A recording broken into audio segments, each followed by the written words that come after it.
Welcome to our latest episode of Leaders Ledgers, where we see politicians कौन से mutual funds में पैसे लगाते हैं and what these mutual funds are all about. In our previous video, we checked out how Tejasvi Surya is relying on a mid-cap fund by Canara Robeco. If you want to see why he's doing so, we suggest you go and watch that video as well. But in this video, we're shifting the spotlight to Ravi Kishan. He's a shining star in Indian politics as well as entertainment. So, Ravi Kishan has invested money in Nippon India Growth Fund, which is managed by Nippon India Asset Management. But the question is, where do they invest the money in this scheme and how do they do it? So, this company says that it has a set formula to invest in stocks, which they call GARP, that is, growth at reasonable price. This means they look for those stocks that are attractively priced, ensuring that the investments have the potential for substantial returns without being overvalued. Now, it might come to your head that सारे अच्छे stocks तो हमेशा ही overpriced होते हैं, and it is always difficult to get them at an attractive valuation. So, here is our two cents. Firstly, a stock does not always head upwards. Stock ही है, rocket थोड़ी ना है. Sometimes, because of market conditions, bad quarterly results, or some temporary setbacks, the stock prices get corrected and consolidated before their next move upwards. And since mutual fund tracks thousands of such stocks, they always get some or the other names to invest in. और वैसे भी fund managers को इसी के बाद के तो पैसे मिलते हैं. Which brings us to the expense ratio of this mutual funds, which is 1.59%.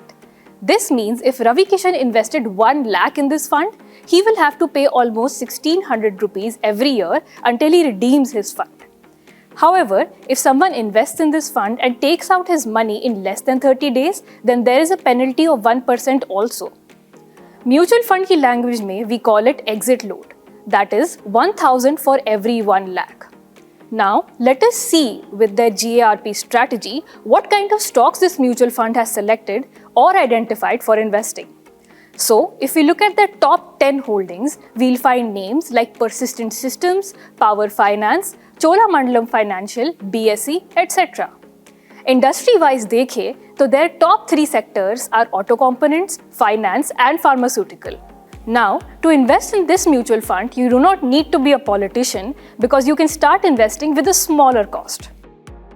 The last time we checked, the net asset value or NAV was 4077. It is an open-ended fund, which means you can invest or withdraw money from it at any time and whatever the NAV is for that particular day when you sell your units. You will receive that very price. Now, if you are making up your mind to invest, let me caution you about the risk involved as well, which is extremely high for this scheme, and the fund itself suggests it be suitable for those that have a long-term time frame for investment. Therefore, trading वाले mindset के साथ invest किया तो disappoint होने का काफी chance है.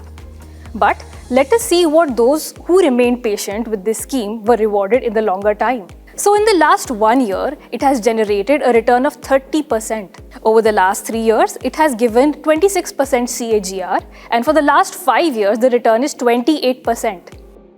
If we compare its performance with its benchmark index, meaning the index it tracks and follows, which is Nifty Midcap 150 Total Return Index, you will notice that its returns are almost at par or above over the different interval of time.